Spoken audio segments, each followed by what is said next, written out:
Hello class, I'm excited to be able to go over this chapter. It's chapter 10, Managing Relationship Challenges, and really what it allows us to do is start to talk about not only difficult issues faced in relationships, but also kind of the dark side of communication stuff that the second half of the chapter is all about. So let's jump right in. In terms of goals that we're looking for, we want you to be able to identify not only the challenges that you're going to face, but hopefully give you some strategies near the end to start to be able to navigate those difficult situations. Also to be able to describe issues that constitute the dark side of interpersonal communication. So the ability to identify them within relationships, the ability to classify them, the ability to differentiate between different dark side issues, I think is going to be incredibly important. Then we'll talk a little bit about de-escalation, termination, and how relationships end, which is always a sad note. But relationships and communication challenges. Let's first start out with violating expectations. So one of the things that we have to recognize is that every relationship is unique in terms of what types of expectations are put into place by both parties. What I mean by that is there are certain, when it says socially based expectations, let's just use classifications for a second. Whenever you are in a relationship with somebody, there are expectations that come along with that in terms of a dating, intimate relationship. Maybe it is about exclusivity. Maybe it is about expected norms of being there at parties, of going to events. I can think of instances where socially based expectations delve and push on somebody's individual expectations like this. Socially, it's more expected that you date somebody who is within your age range, perhaps in your same, I think the way that I've heard it said the most is the same phase of life that you're in, or something to this effect. Well, somebody who's dating someone older or younger then violates a socially based expectation. But that doesn't necessarily change that they still have expectations of their own. So the relationship-specific expectations are those things that you either agree on as a couple or you find out after the fact whenever mistakes have been made that there was an expectation from one side or both that is not being met in some way. When we talk about relationship expectations, they can range from every time that there's a wedding that one of my friends has, I expect you to go with me. And if you have conflicting plans, I expect you to preference me. Who pays for the check whenever it comes? Do we split every bill? Do we go back and forth? Does one person pay? These are expectations in a relationship.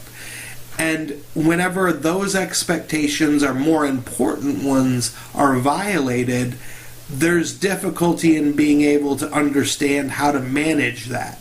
Usually that's where the conflict comes in, and that's why it's defined as a communication challenge.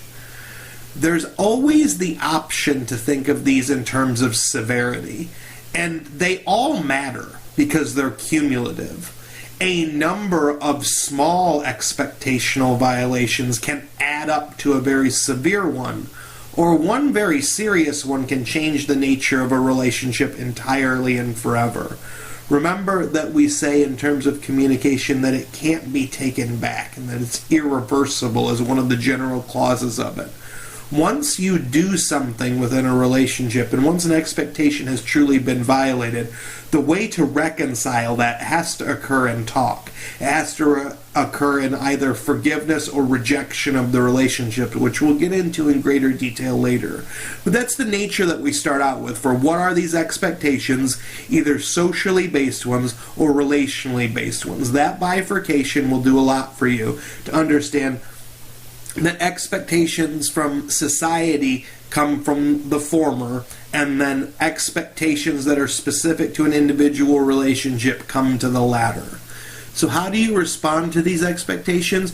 You can respond with discussions that include but are not limited to reproaches, anger, accounting for oneself, making excuses, justifications, these sorts of things. Let's go to the next slide because I think it does a good job of continuing with this idea.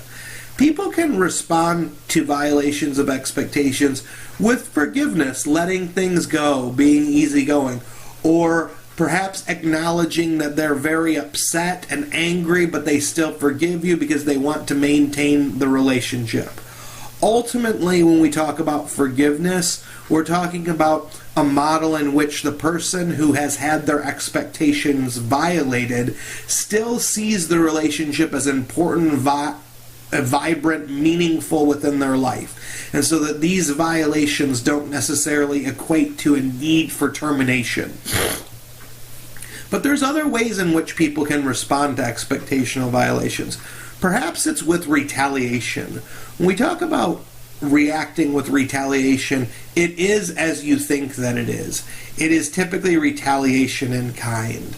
These are relationships which tend to escalate towards termination, and it would be de-escalate towards termination, but the idea is move rapidly was the way I was using the word escalate. They go quickly because retaliation has really negative consequences on a relationship. You've seen in popular culture, in movies and television shows, you cheated on me, so I'm going to cheat on you, and that will teach you.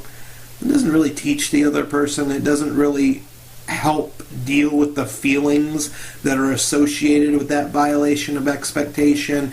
And in matching fire with fire, you effectively create the same negative experience that you've had to the other person, and now you've just kind of doubled the negativity rather than move towards a positive solution. There's also retaliations that occur in a small bit. If you think about people who are having trouble managing money, and both sides in the interpersonal relationship have expectations about what's a good way to spend money, what's an acceptable splurge for their money. Whenever you have one side violate the expectations of the other, sometimes they think that it's okay to do the same. I was speaking with my mother the other day, and they're haggling over how they're going to spend their limited funding, my mother and father. And my mother wants to spend it to fix a set of windows that are in the house that she feels like are drafty and they're not nice. Some reason she wants to change them. My father, on the other hand, wants to spend the same home improvement money on a new porch because he says that it's unsafe and that the old porch has been there for X number of years. And here they are clashing because each one has expectations of how they should spend the same money within a budget that they've agreed upon and approved, and neither one knows how to bend or to break. In a world in which retaliation was suited, whichever one comes out ahead, whichever one gets their particular item bought, the other one would look to effectively spend money in a different aspect of the budget on something that they favored over the other person. So retaliation goes back and forth, whether it be something as severe as cheating, something as middling but very serious in a lot of relationships as the way that we spend money, or something even minor as you were really loud and obnoxious and drunk the other night, so that gives me the free pass to become loud, obnoxious, and drunk at a time of my choosing. And that imposition of negativity, of retaliation, is really telling of how one deals with violated expectations. Another challenge that I think is important for us to discuss that's covered in the chapter, and I think really well, is the idea of addressing bad news. You have to deal with people's grief and bad news with a certain respect and support if you're trying to continue to use interpersonal language and communication to intensify, to support a relationship, to make it stronger.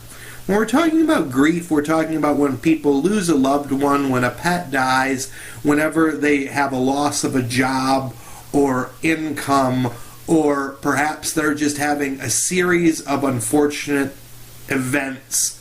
You can call it bad luck, you can call it whatever you want, but when you're talking about grief, it's the feeling that people feel about loss in regard to their life in general. What do you do for that? Now, obviously, listed here, you provide support and comfort, you apply comforting listening skills, but that can't be stressed enough. When somebody is grieving, the number one thing that you're there for is just to kind of confirmingly listen. Tell them that you're here for them and that they can express their feelings in any way, shape, or form. You don't have to tell them everything's going to be okay, because the truth of the matter is everything's not always going to be okay, particularly when you're talking about bereavement and grieving that comes from the loss of a loved one. You might not be over this in a long time. Instead of saying everything's going to be okay, tell them that whenever they're feeling problems or they're feeling negative, you'll be there to talk to them. Not just this time, but next time. The nature of a strong friendship is a willingness to be there for a person, not only in the short term, but over the long term, whenever this kind of grief continues to rear its ugly head.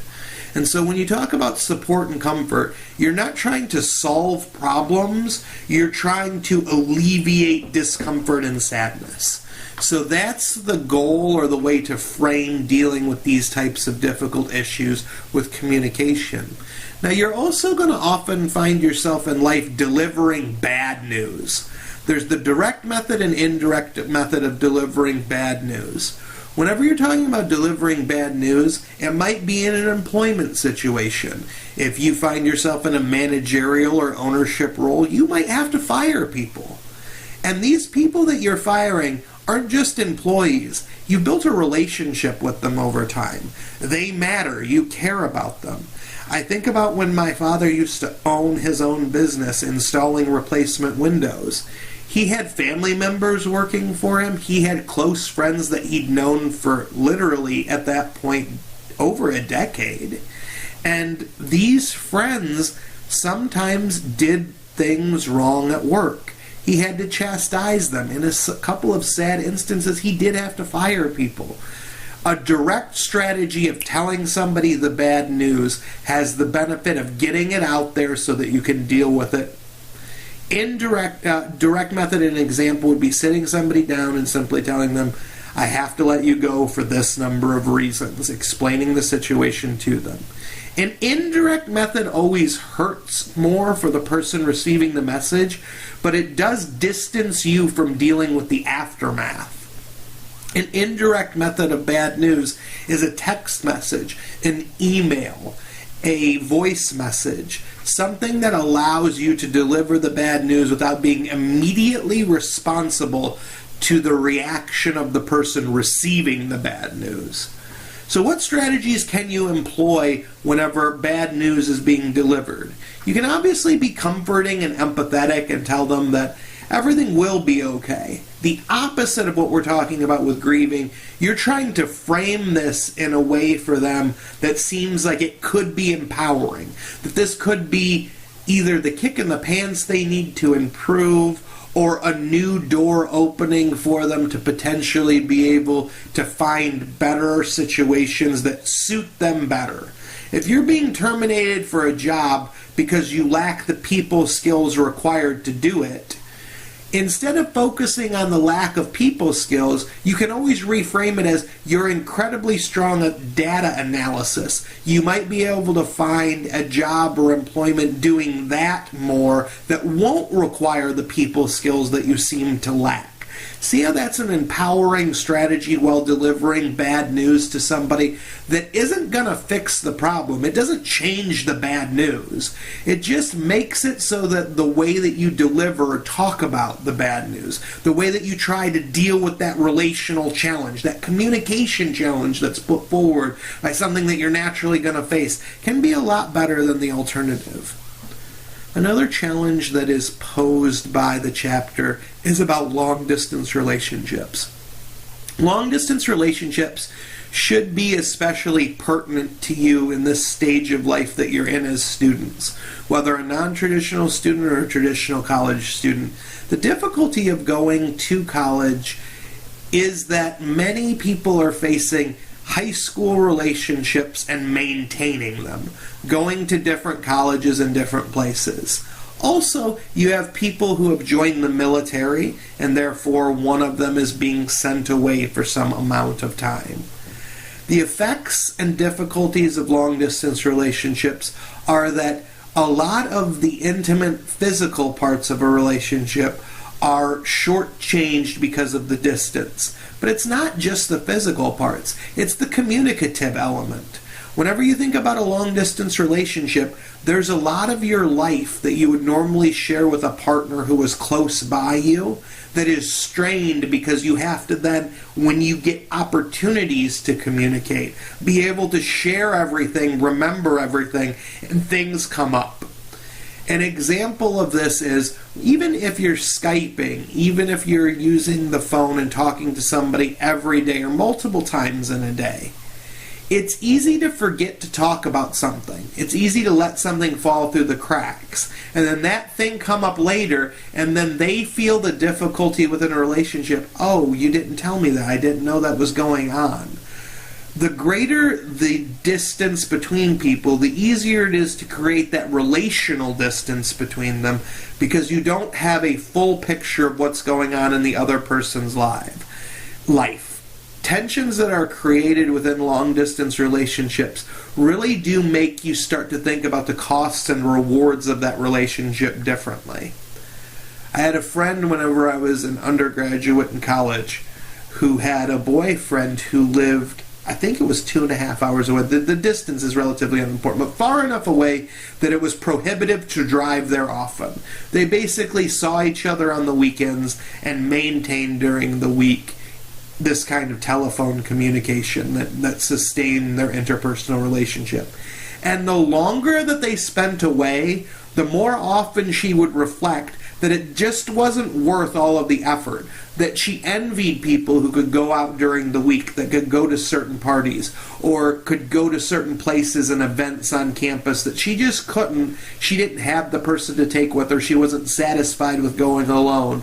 Those tensions that arise happen because of the physical distance between you, but they put a relational or interpersonal strain on the relationship that exists that does need to be dealt with. So when you're thinking about the nature of separation, tensions in long-distance relationships, and the cost and rewards that are dedicated to them, you have to make sure that the relationship is worth it for you and continues to be worth it for you, or else ultimately the distance is going to become the reason that you start to de-escalate. The last thing that we can talk about is the social norm pressure. Now, we touched on this a little bit when we talked about slide 1, but it's cultural values, biases, and prejudices that pose challenges. This happens when we talk about interracial dating, about homosexual relationships, about any LGBTQ expression of oneself. Acceptance of these different orientations, acceptances and pressure from the outside coming in really do affect relationships. And from the very beginning, cultural values, biases, and prejudices pose certain challenges. I'm going to use as a litmus test one that I don't think gets enough focus when we're talking about this, and that's differences of religion. When people don't share the same religion, it can a lot of times become a very big impediment to the relationship. It's a way to think of pressures within a culture or community, that particular religious group have a hard time accepting somebody outside of that particular group's norms. Why? Because there's an expectation whenever you're a member of the same collective that you share the same values. Whenever we talked about values and beliefs and norms earlier, there's an expectation there that by being a member of that same cultural group that you'll share those sorts of things. Well, when somebody's not that and they are something else, it's easy to have the mean world syndrome or the otherizing effect that has you think of them as radically different than your own beliefs, values, and therefore the expectations that we were talking about in the beginning. The violations of expectations occur whenever you go outside of those normative bases. You can do that with sexual orientation, you can do that with race, you can do that with religion. You play with whatever societal norms are within your particular collective or expectations within your family or your group, and you start to understand that those become relational challenges that need to be evaluated in the same way that long-term long distance relationships need to be evaluated. There's a cost and reward element to it. If the relationship is valuable enough to you or important enough to you, you will fight those battles. You will have those conflicts with family members, with members of your particular collective that would push back on you about this relationship. If it's valuable enough, you'll have the fight to do so. We make a transition into the dark side of communication here. When we talk about the dark side of communication, it's about using communication within a relationship towards manipulative ends for the most part. That's a good way, at least in the broadest of strokes, to think about it that way. When we talk about dark sides of communication, one of the number one things that we talk about is intentional deception. The impact and seriousness of deception can differ. It can be little white lies, or it can be grand tapestries of lies that allow you to almost live within that lie and can really put big strains on a relationship. There's also severity in terms of the intensity of lies as to whether you knew what you were doing or whether they were lies of omission, or however we decide to evaluate those lies. What we're really getting at whenever we talk about this is an impact evaluation, or the reasons for the deception are mitigating factors. So if you needed to deceive someone in order to make them feel better, that category is, I tell you you look good in that, even if you don't necessarily look good in that, because I know that it benefits your self-esteem, and that little white lie doesn't really hurt anybody, and it makes you feel better, right? A more exaggerated or difficult lie in this instance would be whenever you have the reason to deceive somebody, well, things were going really good in our relationship, so I didn't want to tell you this and ruin the good role that we were on. That's less of a good reason for deception, but it's a reason that comes up often. And then finally, I was afraid that you wouldn't be able to forgive me if I told you this. That reason for deception immediately puts a strain on things because it calls into question the trust expectation that typically comes with most relationships. When we talk about the effects of deception, if you look down at the bottom, it's one of the reasons that we're looking at it a little bit different here. You start to see that the effects of deception come from, the idea that each one of these little white lies, exaggerations, bold-faced lies, all have an impact to a relationship to make them feel less secure, to make them feel less trusting, to make it so that in the little boy that cried wolf sort of scenario, you constantly then have to question the truthfulness or honesty of the person that's telling you things within a relationship. And that's why it's dark. That's why it's negative. Because if you deceive your significant other or someone in an interpersonal relationship and don't get caught, it typically, not always, but typically empowers you to feel like you can do it again. If you're getting away with it, there's no consequence. You feel like, oh, I might do that again if similar situations arise. When we talk about the dark side of communication, we talk about how it really hurts feelings. Language causes real emotional pain. There's a lot of different responses to the sort of negative, nasty communication that we're talking about. The verbal reactions to hurtful messages are about reacting, so kind of retaliation, similar to what we talked about before, to acquiescence, accepting, crying, feeling like you are the reason for the hurtful message being said in the first place, or ignoring, laughing it off, being silent in response, trying to make yourself invulnerable to the negative message. When we talk about communication that hurts feelings, it's things that you have to say within a relationship, similar to delivering bad news, that says, I'm not satisfied for this reason. You're not doing good. You're allowed to, in an interpersonal relationship, tell the other person that they're behaving unsatisfactorily. How you approach that is very important, but you're allowed to say those things, and those things are gonna hurt feelings.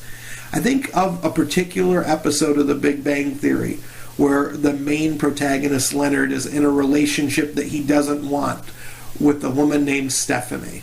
And he keeps trying to deliver the bad news that he doesn't want to be in the relationship, but she cries and she internalizes it and she feels very bad. And so in order to avoid that negative response, he keeps saying, well, we'll stay in the relationship, or I don't really want to break up. He feels one way, he says another, because he knows the reaction is going to be about hurt feelings and doesn't want to deal with or cope with that. That's what we're talking about when we talk about communication that hurts feelings. Those are some of the responses. The book does a really nice job on the types of responses. I would make sure that I highlighted those in my notes if I was you. Another part of dark side communication is jealousy. Jealousy comes in a lot of different forms. It comes in the forms that we're aware of, where we're openly jealous of someone for being good looking, for being wealthy, for being something that we think that we ought to be able to be but aren't.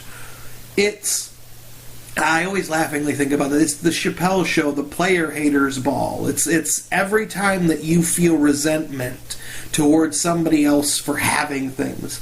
There's the quote that always makes me laugh about that says, why do you have so much when I have so little? That's jealousy in a nutshell. That's what we're really getting at. They manifest themselves in relationships in really negative ways. It's the envy of one relationship to another. Why can't you be more like Steve? Or why can't you be more like Karen? Steve is so nice and sweet. Look at how he opens the door. And Karen is so thoughtful and loving and caring and supportive. She doesn't nag him about this and that. However you frame this negativity, it's a jealousy, it's a feeling of desire for something that you do not have. You use jealousy as a tactic whenever you do what I just said, and you bring up how other relationships are superior to your own, and you should be more like them. Managing jealousy is very difficult. When we talk about ways to manage jealousy, you should, instead of focusing on what other people have, focus on the relationship you do have and how to improve it. Whenever you're making expectations clear and you're telling people what you want, them fulfilling those expectations should make that jealousy start to alleviate that jealousy, should start to decrease it in some way, should start to give you leverage to not have those negative feelings. So that's the way to deal with jealousy. Relational violence is really difficult because it comes in a full spectrum of things. Abuse comes in many different forms. It's a challenge and it's a part of dark side communication. It's a really awful factor that a lot of people deal with. It ranges from things like verbal abuse, telling people they're not good, they're not smart, tearing down their self-esteem, to outright physical violence. When we talk about an ongoing relationship, it can sometimes be the defining characteristic of that relationship. Abusive relationships are really negative for both the abuser and obviously the person being abused, because it creates cycles of violence both relationally and emotionally that are very difficult to break out of. Psychological abuse and verbal abuse typically go hand in hand with physical abuse, and the thing that you need to recognize is, in an abusive relationship, the number one thing is to try to get out of it. If you're in a relationship that makes you feel bad about yourself, or worse, is in some way physically violent to you, find a way to leave it. That's the number one thing that cannot be stressed enough. But also recognize that long before it becomes physical violence, it starts out with verbal aggression. Recognize that there's a graduated process to this and that things intensify and get worse. So that if you're in a relationship that is emotionally taxing, is verbally abusive, or is psychologically abusive in some way, start to tell the person that you not only don't want that but won't accept that. If they don't change quickly, leave the relationship. That's a reason in and of itself to step away, because of the threat that things could get worse. When we talk about de-escalation and termination, the signs of relationship problems are diverse, but they can be categorized. You hear a lot more criticism than support. You have contempt for the other person insofar as you're tired of all the things that they've done and you just think that they're going to keep doing them. You can't stand the way that they approach particular subjects. When we talk about defensive behaviors, it's that very same thing we talked about when we talked about laughing it off or not caring or trying to make yourself invulnerable. Stonewalling is this particular method of defensive behavior where you just keep doing the same thing over and over repeatedly. Those are all instances or signs that you can say that this relationship is likely in a de-escalation towards termination. How do relationships actually end? They fade away, they have sudden death, or they have an incremental approach. Fading away is the idea that you slowly stop contacting one another over time. You slowly stop doing the things that you used to do. You go out less frequently, you call one another less, you text one another less. A sudden death is, we're done. I don't want to go out with you anymore. I don't want to be part of this relationship anymore. It's an ending to a relationship that happens in response to something that is considered a violation too much for the relationship's value. Incrementalism is kind of the combination of both.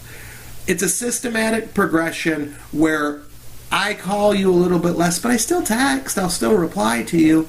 We text a little bit less, but when I see you, we still talk nicely until the relationship slowly dies. So it's similar to fading away, but there's step-by-step processes that occur with that. Why does this happen? People change over time and are unwilling to compromise, are unwilling to be flexible enough to let the other person feel like they're having an influence on their life.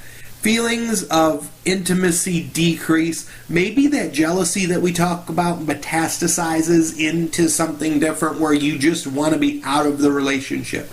Instead of thinking of Steve and Karen as an ideal couple, thinking, I just want somebody that's like that. I want somebody different than you. Change, uncertainty, separation are common reasons for terminating relationships of friendship or intimate relationships.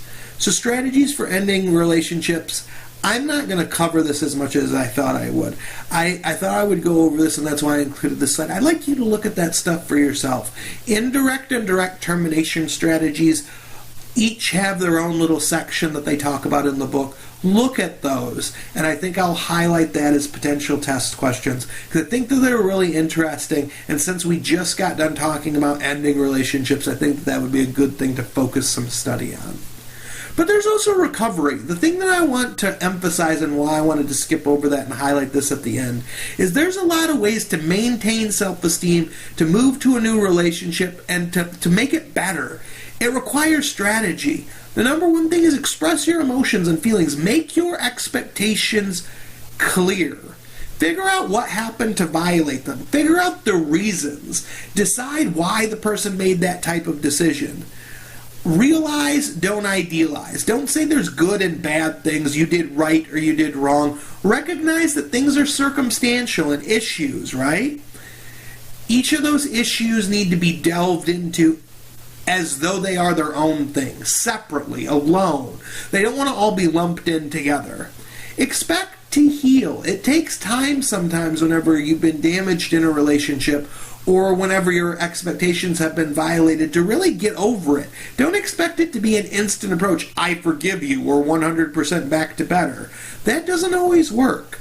Talk to others, but talk to others in a protected and supported way so that you don't just basically talk negatively about your relationship partner, because that creates friends who surround you in your social network who look at the relationship negatively and become a chorus of all of the bad things that happen. Instead, with trusted friends, review what happened and talk about what options are to be able to make things better. Also, get some perspective. Figure out if other people are going through similar situations. Figure out people who have gone through similar situations. What did they do? The other thing is, be ready for further punishment or rewards. Sometimes, because expectations are violated or you face challenges within your relationship, it's an ongoing process to forgive, to heal, and to get better. Sometimes it's not just going to be one moment where we talk about it. It's going to come up a few times. If a relationship is worth it and you want to maintain that relationship, you have to be willing to work through those things, take the personal accountability that's required, and get through them for that reason. I think we've covered a lot today.